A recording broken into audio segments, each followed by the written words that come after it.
Hey, everybody. Hello, world. Yeah, I'm hidden behind the fat hand again. What? Well, better fat hand than fat head, I guess. You've called me worse. Yeah, quickly digress. Anyway, on that happy note, I hope everybody's having a wonderful evening. Um, Today we have had the opportunity to spend some quality time with one of our favorite people, Dr. Frank at Harris Road Chiropractic. Got some kinks worked out. The one thing about being at Frank's office is that the energy is so great, and he generally will have great phrases on his chalkboards in the what would you call it? Treatment Treatment room. treatment room. Yeah. And so today, what he had was a quote from Hal Elrod. Hal Elrod. Your level of success will rarely exceed your level of personal development because success is something you attract by the person you become. And that makes me think back to the fact that most people, once they finish their education, whether it's high school, college, university, whatever that is, a large majority of people quit learning. They might learn for their job, but as on a personal level, a lot of times we quit learning. We don't read books. Um, I read a study, and it's been quite a while ago, but it was something incredible. Like 75, 80% of the population doesn't read once they've finished their education, other than maybe like a newspaper or something like. They don't read to educate themselves, and that's kind of scary. And this quote here, your level of success will rarely exceed your level of personal development because success is something you attract by the person you become. So the big question is, who are you becoming? Who do you want to become? Dwayne and I, we've spent a lot of time, a lot of money. And the thing is, we've invested in ourselves, and it really is an investment to see, who we could become, who we are becoming. And, sometimes it's a process. Mm-hmm. And it's also, I find it's an opportunity because, sometimes there's many of us that have been through various different traumas. We have different programs going on in our head that tell us that we can't. Or we're not worthy. Or we're not enough. We're not good enough. We're not smart enough. We're not fat enough. We're not tall enough. We're not skinny enough. We're not. Pick something. And I found for my personal journey in personal growth is that it has me standing taller and allowing so much garbage just to let it go because it had nothing to do with me. It was the stories I made up about what was meant by what was said. Mm-hmm. And the thing about it is, we play all those voices in our head that we have. We all have them. Some people have more. Some people have great conversations. Hey, we're not here to judge. We're just saying everybody has those voices going on in their heads. Now, the trick is, are you controlling them or are they controlling you? And if they're controlling you, why? What about yourself don't you feel confident enough to take those voices on and having them say the things that you need to hear from yourself about yourself to know that you're worthy, you're good enough, you deserve it, all those other things? Oh, absolutely. And for me personally, in some cases, it's someone will suggest something, and I go right to resist. I'm not even able to tell you why. It just that's my knee jerk reaction to resist. And right now, I'm working on, okay, what if I don't? If I don't resist? And think about it. What Kelly is talking about. That's it. That's some of our internal programming.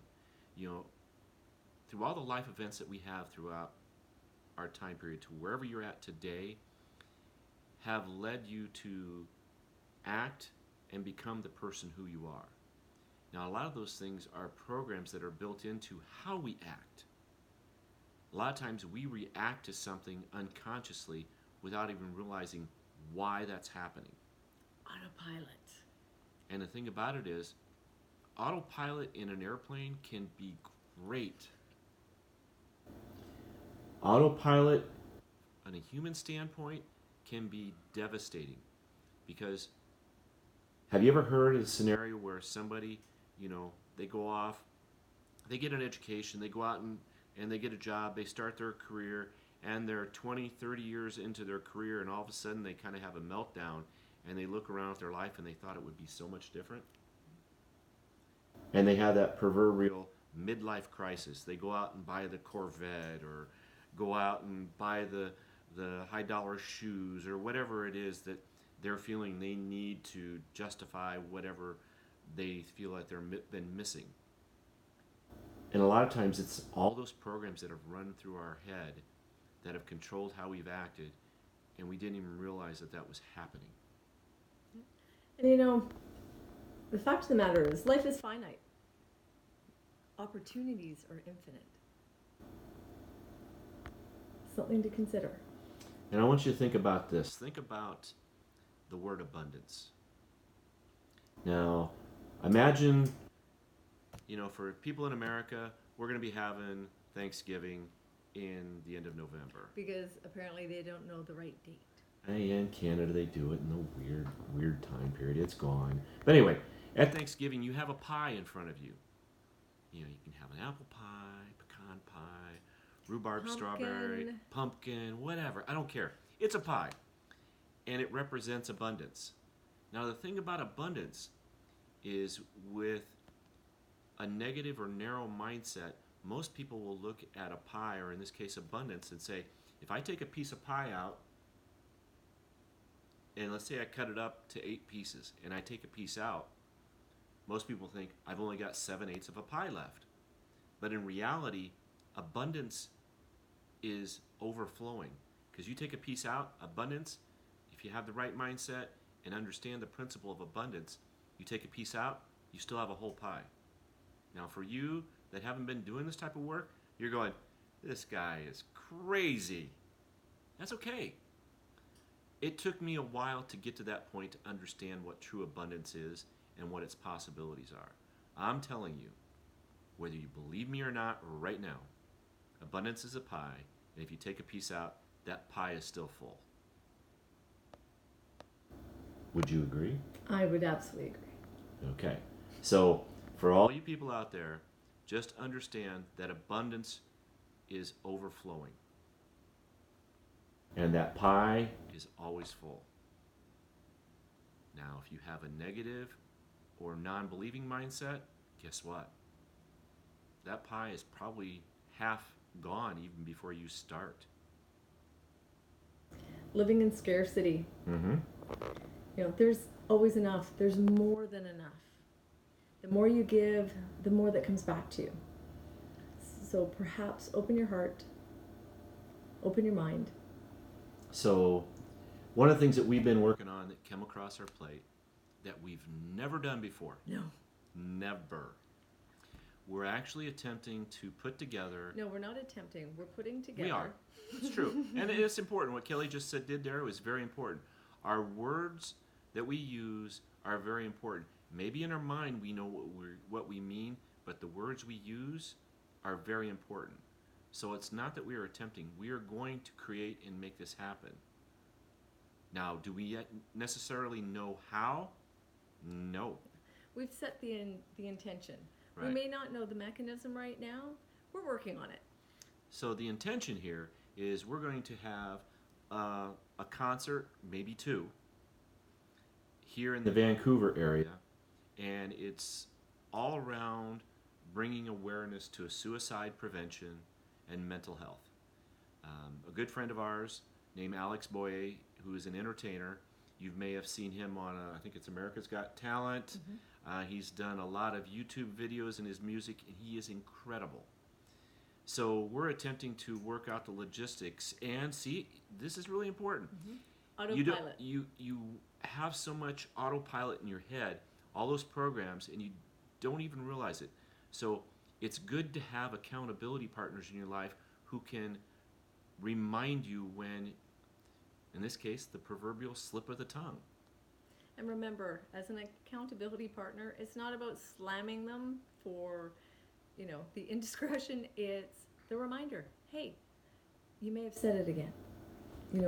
Be aware of your words. Words are powerful. Yes, they are. So in this case, we're bringing at least one, maybe two concerts here to Vancouver area to bring awareness about suicide prevention and mental health. And basically the quick story before we go, because I know this video's running a little long, is Alex actually lives in Utah and within a community within like 15 to 20 miles of where he lived a while back, a high school within, I think it was a 7-month period, had 8 suicides, and it really impacted him. Alex had already put together a song. He didn't know that these things had occurred yet. And the song is Bend Not Break, which was produced by Randy Jackson. And he contacted the school because he wanted to have them be part of the video. And do yourself a favor, go to YouTube. We'll actually attach the link in the comments to Alex's video, Bend Not Break, so you can see it for yourself. Alex is doing amazing things and he's changing lives, and we want to bring Alex to our community because this is an epidemic around the world. Now, you think about in society, we hear talk about alcoholism, drug abuse, addictions, abuse in the home, and things like that. And those things are talked about and shared, in society. They may still not be comfortable to talk about, but it is mentioned. A lot of times suicide, mental health it's almost like that. There's still a stigmatism. Yeah. There's so much work and there's so many people becoming very vocal, and I am so grateful to each and every one of them that are, and we are going to continue because people need people. And the thing about it is, there's so many people out there that have been affected by suicide. I know personally, I've had 4 people in my life commit suicide. And you just never know. I was actually talking with somebody just the other night about what we're doing here, and I didn't realize it, didn't know it, and I come to find out that they had lost their mother by suicide. And I could see that it was a painful thing. It's not an easy thing to talk about, but it's something that we need to start the communication channels and realize it's not a forbidden thing to bring up and discuss. You may not have to have all the answers, but it's important to know that people care and are willing to help in however that might be. Yep. Maybe it's just an ear. Yeah. Maybe it's a smile. I don't know. What I do know is that I will do whatever it takes to bring something good that perhaps people will have hope.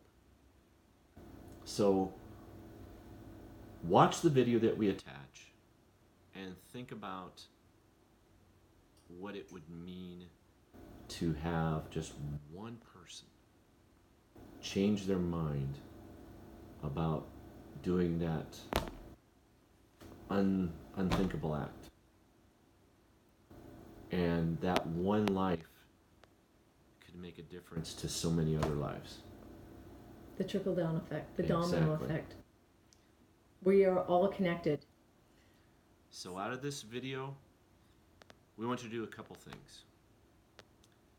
Think about improving yourself if you want a better life. Don't wait for it to come to you. You go after it. Yeah, grow. Go and grow. And be willing to take yourself on like we are. Do something you've never done before. Trust me, this was not my first choice. And we're having to do it in a short time period. It's got a high butt pucker factor to it. Yes. So be willing to take yourself on, and remember, it's never a failure if you learn from it. Fall forward. Yes. And lastly but not least, watch Alex's video that we'll attach in the comments, and realize in that video that most of the kids that you see in there are actually from that high school that had the 8 suicides in it. And think what they've gone through and to what this song represents for them. You know, we love you, and we hope you've had a wonderful evening. And you know what? Do something great tomorrow for yourself. We want to see you make the best version of your life that you can imagine, and even more than you can imagine. Because once you start working to get something great in your life, the universe will conspire to help you. Absolutely. Things will happen that you've never imagined. Watch for them. Pay attention. So you don't have to know the how. You just have to have the intention. You have to have the why. Why are you doing it? So, world, have a good night. Love you. Take Bye-bye. care. Goodbye.